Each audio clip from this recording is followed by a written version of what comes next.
Isa siya sa pinakamainit na pangalan sa Philippine basketball. Pero sa halip na manatili sa PBA, pinili niyang dalhin ang kanyang talento sa South Korea. At doon lalo pa siyang sumikat. Mula sa pagiging isa sa pinakamahuhusay na forward sa PBA, naging isa siya sa mga pinakakilalang Asian imports sa Korean Basketball League. Dahil sa kanyang husay, nagawa pa niyang maging KBL All-Star Game MVP at isa sa mga pangunahing sandigan ng Seoul SK Knights.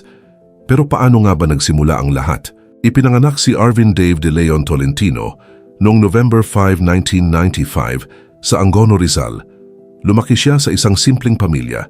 Sa edad na 12, nagsimula siyang seryosong maglaro ng basketball. Sa kabila ng kahirapan, hindi siya sumuko hanggang mapansin ang kanyang talento sa National Basketball Training Center o NBTC. Dahil dito, nakakuha siya ng scholarship sa San Beda Red Cubs kung saan nagsimula ang kanyang pag-angat matapos tumulong sa 5 sunod-sunod na kampyonato sa NCAA Juniors. Matapos ang matagumpay niyang high school career, isa siya sa mga pinakainabangang recruits sa bansa. Pinili niyang maglaro para sa Ateneo Blue Eagles sa UAAP at agad na nagpakitang gilas bilang rookie.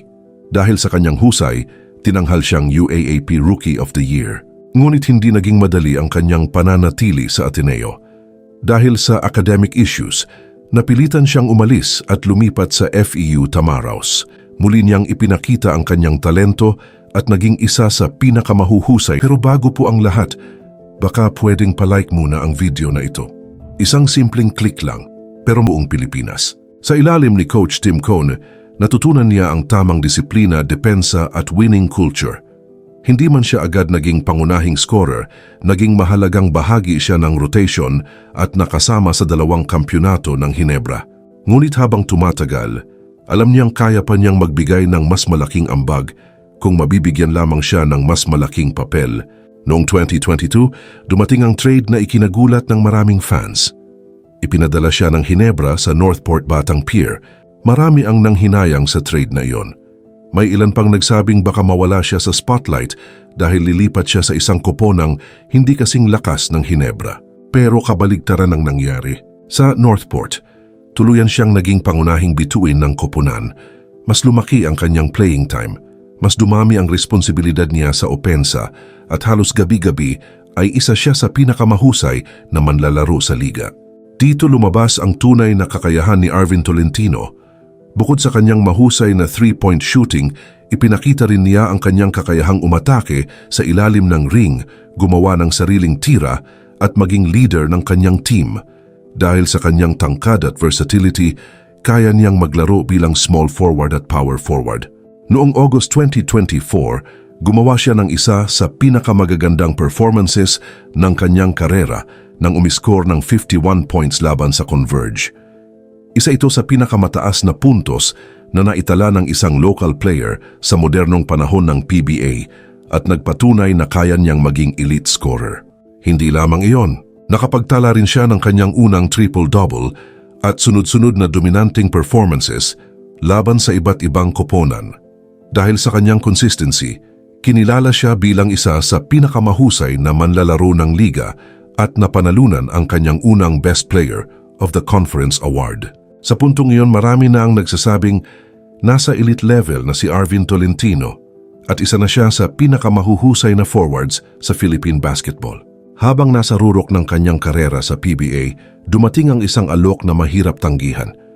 Interesado ang Seoul SK Knights ng Korean Basketball League na kunin siya bilang kanilang Asian import. Hindi naging ordinaryo ang recruitment.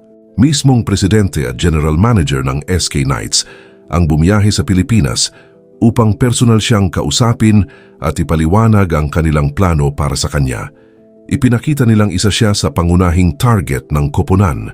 Ngunit hindi lamang malaking kontrata ang naging dahilan ng kanyang pagpayag.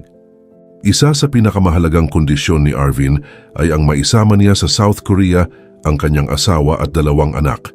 Tinanggap ito ng SK Knights at siniguradong magiging maayos ang kanilang paninirahan habang naglalaro siya sa Korea. Noong Mayo 2025, opisyal siyang pumirma ng 3 taong kontrata sa Seoul SK Knights bilang Asian import. Marami ang nanghinayang dahil nawalan na naman ng isang superstar ang PBA. Ngunit para kay Arvin, ito ang pinakamagandang desisyon para sa kanyang pamilya at sa kanyang career. Pagdating sa South Korea, agad niyang ipinakita na hindi siya basta-bastang import lamang. Sa kanyang debut game sa KBL, tumulong siya sa panalo ng SK Knights laban sa defending champions. Agad niyang ipinakita ang kanyang shooting, depensa at basketball IQ.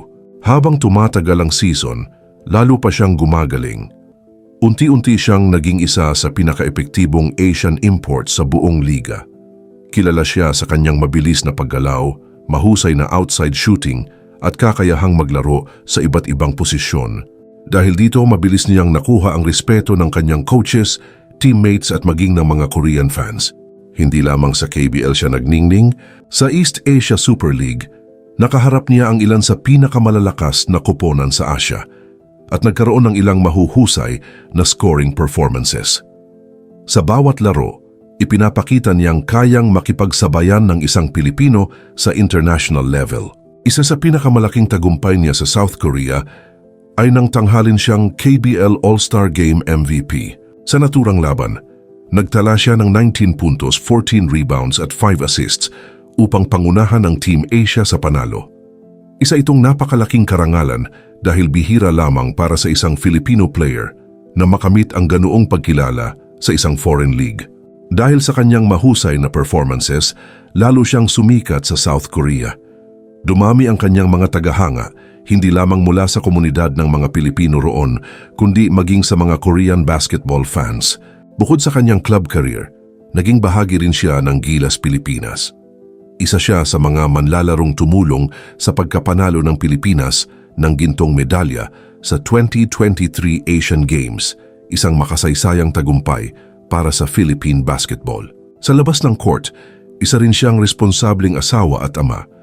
Kasal siya kay Brandy Kramer at may 3 anak. Isa sa mga dahilan kung bakit niya tinanggap ang alok sa South Korea ay upang mabigyan ng mas magandang kinabukasan ang kanyang pamilya.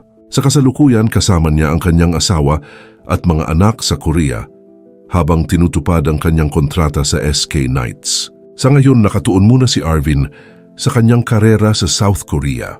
Mula sa simpleng buhay sa Angono hanggang sa tagumpay sa KBL. Isa siya ngayon sa mga Pilipinong ipinagmamalaki sa international basketball.